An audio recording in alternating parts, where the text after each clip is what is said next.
Bom dia, ouvintes da Rádio Assunção Cearense. Bom dia, internautas do blog do Edson Silva. Estamos começando agora o nosso programa, o blog do Edson Silva, na Rádio Assunção Cearense. Os deputados estaduais cearenses Alcides Fernandes, Carmelo Neto, Marta Gonçalves e Silvana Oliveira, cujos mandatos recentemente foram cassados pelo Tribunal Regional Eleitoral Cearense em razão de o partido deles, o PL, ter descumprido a lei de cotas.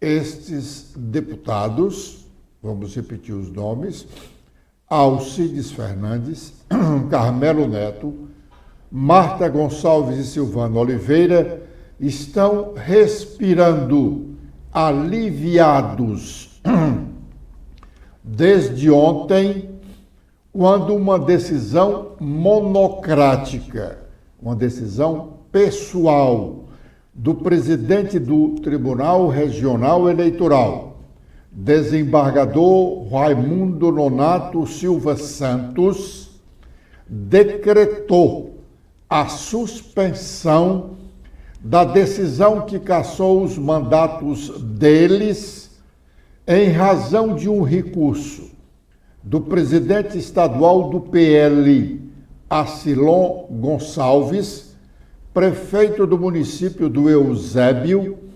levantando a suspeição do juiz Francisco Érico Carvalho Silveira, relator do processo da cassação dos mandatos dos deputados estaduais. A suspeição foi levantada sob a alegação de que o juiz relator é sócio num escritório de advocacia de um dos interessados por estar querendo ser candidato a prefeito do Eusébio no próximo ano. A decisão do presidente do TRE, do desembargador Raimundo Nonato Silva Santos, de suspender os efeitos da cassação, foi medida prudente. O TSE pode, sem dúvida, anular todo o processo pelo fato de o juiz do TRE, que na verdade não é realmente um magistrado de carreira, ele é advogado e foi nomeado pelo ex-presidente Bolsonaro para integrar o TRE cearense na qualidade de jurista. Pois bem, o juiz Francisco Érico Carvalho Silveira deveria ter se dado por incompetente ou suspeito, consequentemente impedido de relatar e julgar a causa. É prudente a decisão de suspender a condenação feita pelo desembargador presidente do TRE, porque esse é um fato que merece realmente uma atenção especial da Corte, porque a Corte não pode ser maculada por uma decisão de um dos seus integrantes. O juiz deveria ter sido prudente, deveria seguir realmente as normas legais e se dar por suspeito de relatar o processo e de participar desse julgamento. Os deputados citados, Alcides Fernandes, Carmelo Neto, Marta Gonçalves e Silvana Oliveira, respiram aliviados, porque hoje eles podem dizer que não tiveram seus mandatos cassados. Vão aguardar uma decisão do TSE, que não vai sair logo, vai demorar. Talvez a PEC da anistia, que também os salva dessa condenação hora suspensa, seja aprovada antes de qualquer decisão do TSE. Não sei qual a saída que será adotada pelo TSE, mas se anular o processo, esse juiz Érico precisa colocar o chapéu na cabeça e pedir para sair da Justiça Eleitoral, embora tenha trabalhado muito para lá chegar. O ministro Luiz Roberto Barroso assume, no início da tarde de hoje, a presidência do Supremo Tribunal Federal, substituindo a ministra Rosa Weber, que na próxima semana completa 75 anos de idade e é aposentada compulsoriamente, pois nenhum servidor público pode ficar como empregado no serviço público após completar 75 anos de idade. Ontem, Rosa Weber fez o seu discurso de despedida ao fim da sessão última que presidiu do Supremo Tribunal Federal. Ela, cujo equilíbrio das decisões é reconhecido por todos, fez um bom pronunciamento, ao fim do qual elogiou o trabalho da imprensa nacional, pediu desculpas por não ter sido mais acessível aos jornalistas que cobrem os trabalhos da Suprema Corte Nacional, mas reafirmou a importância do trabalho do bom jornalismo para a democracia nacional. Vamos ouvir parte do que disse a ministra Rosa Weber. E eis que chega ao fim mais um ciclo institucional nessa Suprema Corte. O da administração dessa casa sob a minha presidência. A terceira mulher a exercer esta alta função, precedida que fui pelas minhas queridas ministras Ellen Grace e Carmen Lúcia. Um novo ciclo está prestes a iniciar nesta casa, sob a presidência iluminada de Sua Excelência, que tenho certeza impulsionará essa Suprema Corte com seu dinamismo indefectível e competência incomparável no cumprimento da missão institucional, com enormes ganhos para o Brasil e para toda a sociedade. E contará com a companhia também brilhante e abençoada do ministro Luiz Edson Fachin. A cada ciclo que se fecha, mexem-se as pedras no tabuleiro. Mas a instituição sobrepaira, altaneira, em evolução e aperfeiçoamento constantes no permanente renovar das esperanças. Esse ciclo que ora termina, embora mais breve do que de costume, fluiu entre primaveras e com enorme intensidade. Há 20 anos, ao assumir a presidência do Tribunal Regional do Trabalho do Rio Grande do Sul, o meu tribunal de origem, para o biênio, vejam bem, 2001 a 2003, eu já invocava os versos amazônicos de Tiago de Mello a dizer: não tenho caminho novo, o que tenho de novo é o jeito de caminhar. E o caminho, há muito aprendera com o espanhol Antônio Machado, como sempre repito, o caminho se faz ao andar, em versos que encontraram eco no nosso Mário Quintana, quando diz: são os passos que fazem o caminho. E assim, no exercício da magistratura, caminhei ao longo de quase 5 décadas, como Ulisses a retornar a Ítaca, para compreender o sentido da viagem, o sentido de ter Ítacas na vida, evocado no belo poema de Cavafis, de que mais do que o porto de destino, importa a travessia. E eu, se mais e melhor não caminhei como gostaria de tê-lo feito, é porque há tanto me faltou engenho e arte. Mas o esforço, o empenho e a dedicação foram totais. Estejam certos. Muito bem. Ouvimos aí a ministra Rosa Weber. Muito bem. Ainda repercute no mundo político nacional a pressão feita por alguns deputados federais do PSD ao ministro Alexandre Padilha, o homem que distribuiu os cargos no governo federal.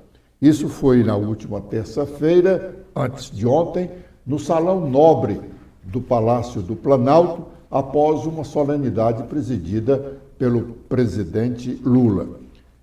Os deputados federais do PSD, uma boa parte, a quase totalidade desses deputados federais, pressionou o ministro Alexandre Padilha pela liberação do ato de nomeação do cearense Domingos Filho para presidente da FUNASA. E também os deputados pressionaram Padilha pela liberação de recursos para a saúde pública do Rio de Janeiro, na parte que é de responsabilidade do prefeito daquela importante cidade brasileira. Os senadores aprovaram ontem um projeto de lei definindo o marco regulatório das terras indígenas, matéria já decidida pelo Supremo Tribunal Federal nesta semana.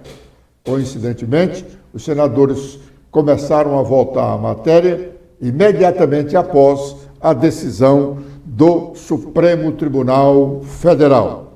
Stephanie. Olá, Edson, olá, internautas do blog do Edson Silva. O plenário do Senado aprovou nesta última quarta-feira o projeto que regulamenta os direitos originários indígenas sobre suas terras. Foram 43 votos a favor e 21 contrários, do ex-deputado Homero Pereira e relatado pelo senador Marcos Rogério, do PL. O projeto segue agora para a sanção da Presidência da República. A matéria foi aprovada nesta manhã pela Comissão de Constituição e Justiça e enviada ao plenário, onde foi aprovado um requerimento para o texto tramitar em regime de urgência. Entre os pontos principais, o texto só permite desmarcar novos territórios indígenas nos espaços que estavam ocupados por eles em 5 de outubro de 1988, a data da promulgação da Constituição Federal, tese jurídica que ficou conhecida como marco temporal para a demarcação de terras indígenas. O projeto também prevê a exploração econômica das terras indígenas, inclusive em cooperação ou contratação de não indígenas. A celebração de contratos, nesses casos, dependerá da aprovação da comunidade, da manutenção da posse da terra e da garantia de que as atividades realizadas gerem benefício para toda essa comunidade. Bom,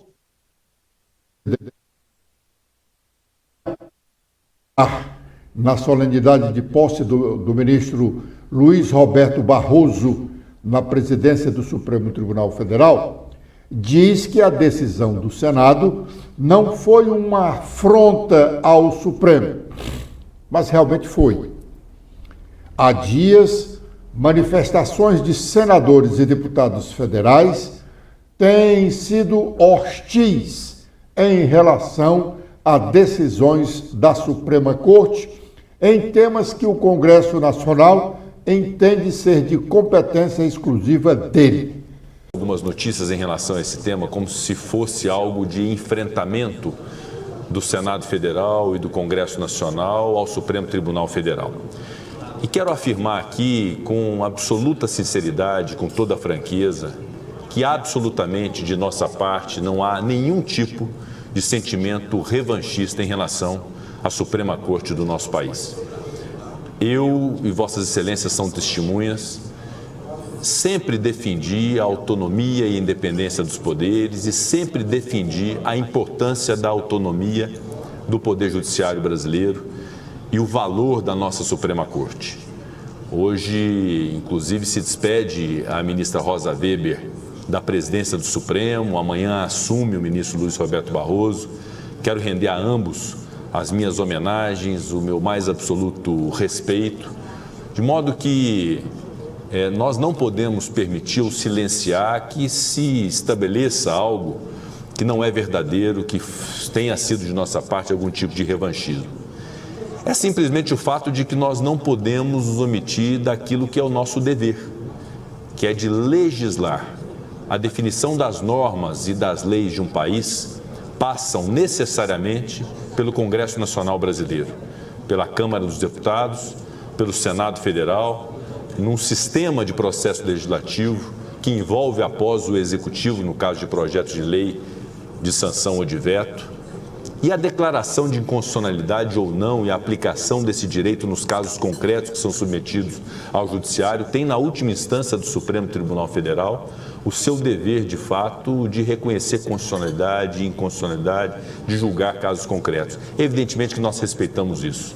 E o que nós fazemos hoje é somente a afirmação legislativa em relação a um tema que vem sendo debatido ao longo de anos no Congresso Nacional e que precisou ser submetido nesse momento em função do que é a vontade da maioria, que é algo sagrado, senador Plínio Valério, numa casa legislativa. Muito bem. Da vontade individual. Muito bem. Aí é o senador Rodrigo Pacheco dizendo que não é uma vidita, mas do fato é. Agora é o momento de sabermos quais as nossas manchetes. Letícia. Olá, Edson, olá a todos que acompanham o nosso programa desta quinta-feira. Com as atualizações feitas no nosso blog, temos que o ex-presidente Jair Bolsonaro vem ao Ceará e participará do evento PL Mulher aqui em Fortaleza, que irá ocorrer na manhã de sábado. Até então, o anúncio do evento focava somente na ex-primeira-dama Michele Bolsonaro e em parlamentares mulheres, que também devem participar desse encontro, marcado para acontecer em um buffet aqui em Fortaleza. Na tarde de ontem, quarta-feira, o deputado federal André Fernandes, Carmelo Neto e também o deputado federal Dr. Jaziel publicaram um vídeo ao lado do ex-presidente confirmando a vinda dele para o mesmo evento, e ele afirmou que amanhã, sexta-feira, irá fazer um encontro fechado, como ele denominou o Clube do Bolinha, e no sábado irá prestigiar as mulheres do PL. Outro destaque que temos é que Sargento Reginaldo quer debater a usina de dessalinização com a sociedade civil. O deputado apontou que sem internet não se consegue agendar consultas, que tudo funciona através da rede mundial de conexão. Não é fácil ficar sem internet para acessar sua rede social. Não é só isso. Imagine o Brasil um dia inteiro sem Pix, questionou o parlamentar. Protestos de deputados representando 22 frentes parlamentares contra decisões do Supremo. O STF negou tese do marco temporal para a demarcação de terras indígenas. A ministra Rosa Weber deu prosseguimento a essa ação, que discute a descriminalização do aborto e, por fim, em agosto, a Corte acumulou 5 votos para afastar criminalização do porte da maconha para o consumo próprio. E temos que deputados federais defendem lei para regulamentar renovações de concessões de distribuidores de energia elétrica. A Enel, empresa privada do setor elétrico no Brasil, atua no Rio de Janeiro, São Paulo e aqui no Ceará. Dos 3 estados, a região com mais clientes é São Paulo, atualmente com 7,454 milhões de clientes, seguindo do Ceará com 3 milhões e Rio de Janeiro com 2 milhões. Agora com os destaques nacionais, iniciando pelo Estadão, temos o principal destaque sobre Legislativo e Judiciário. A aprovação do marco temporal no Senado mostra que o Brasil é mais Congresso do que Supremo. A demarcação de terras indígenas, descriminalização de drogas e aborto. Tudo isso aqui no Estadão. Com os destaques do Globo, temos sobre vagas temporárias, que o comércio prevê maior contratação de fim de ano em uma década. Fatores como queda de inflação e juros favorecem consumo mais forte na temporada de compras.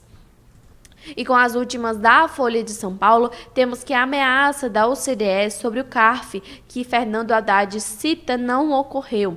O ministro da Fazenda diz que Clube dos Países Ricos poderia barrar o Brasil se o órgão não tivesse poder de decisão em conflitos tributários. E temos que ministros mais antigos têm gabinete na cobertura. Luiz Roberto Barroso assume como presidente na Corte nesta quinta-feira, como nós já mencionamos no início do nosso programa. O ex-presidente Jair Bolsonaro está prometendo vir a Fortaleza amanhã para ter encontros políticos e acompanhar a mulher Michele Bolsonaro no encontro estadual de mulheres no próximo sábado. Vamos ouvi-lo. Olha aí, pessoal, estou aqui com o nosso 01, presidente Bolsonaro, sexta e sábado, dia 29 e dia 30 de setembro, ele vai estar aí no nosso Ceará. E aí, presidente, expectativa? Na sexta-feira, a agenda é por conta de vocês, né? Isso. O Clube do Bolinha.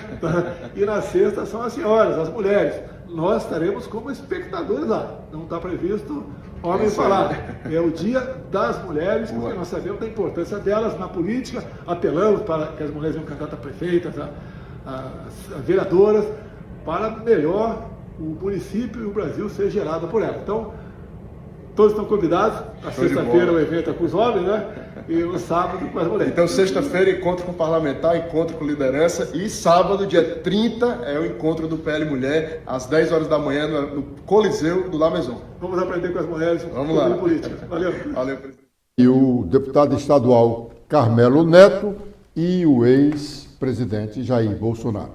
A presença de Bolsonaro em Fortaleza vai deixar definida a chapa do partido que disputará a Prefeitura de Fortaleza no próximo ano. André Fernandes, candidato a prefeito, e Carmelo Neto, candidato a vice-prefeito.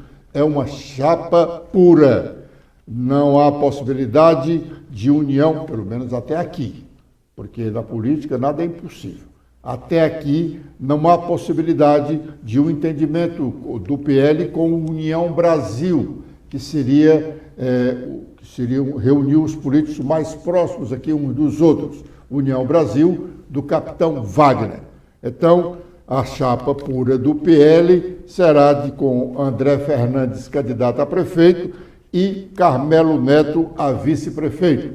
O candidato capitão Wagner terá que ser candidato sem o apoio dos bolsonaristas, com o que ele contou nas duas últimas eleições, na municipal e na última estadual. Bom, uma agência de viagem do Paraná,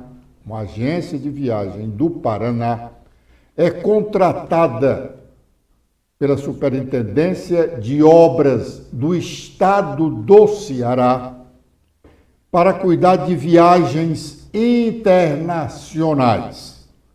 Isso em detrimento das agências de viagens aqui do Ceará, que são muitas, são várias e muito competentes, segundo testemunhos de cearenses que gostam e podem viajar para o exterior. De fato, surpreende esse contrato feito pela SOP, que é a Superintendência de Obras Públicas do Estado do Ceará, com essa empresa Webtrip, Agência de Viagens e Turismo do Estado do Paraná, cujo objeto é prestar serviços de, atenção, a empresa do Paraná, essa empresa de viagens do Paraná, é contratada da Superintendência de Obras do Estado do Ceará para fazer reserva, emissão e entrega de bilhetes de passagens aéreas no âmbito nacional e internacional e demais serviços correlatos. Passagem, abre parênteses, passagens rodoviárias e ferroviárias no âmbito internacional. serviços de reservas de hotéis e veículos terrestres de qualquer porte, translado, seguro de saúde e de bagagem. Me parece uma afronta a todos os cearenses e, em especial, às agências de viagens do estado do Ceará, que, como já dissemos, prestam bons serviços a todos os cearenses que a elas recorrem. É uma afronta e uma afirmação do desperdício de dinheiro, porque a SOP, Superintendência de Obras, que deve cuidar de rodovias do estado do Ceará, de prédios do estado, do governo do estado do Ceará, precisa contratar uma agência para tratar de viagens internacionais. É um absurdo. Governador, preste atenção em alguns desses seus auxiliares. Recentemente, denunciamos aqui desmandos na SEASA. Ainda bem que o Ministério Público acompanhou a nossa denúncia e já adotou as primeiras providências. Agora, esse absurdo da SOP. Aliás, o pessoal da SOP, alguém da SOP, é muito visado aqui por ações não muito republicanas. Agradecendo a honrosa audiência dos ouvintes na Rádio Assunção Cearense e internautas do blog do Edson Silva, estamos encerrando o nosso programa de hoje, prometendo estar de volta amanhã, a partir das 11h45, com a proteção de Deus. Letícia. Eu também faço meus agradecimentos a todos que acompanharam o nosso programa de hoje. Vocês podem ver mais notícias apontando a câmera do celular de vocês para este QR Code. Espero revê-los no nosso programa de amanhã. Até lá!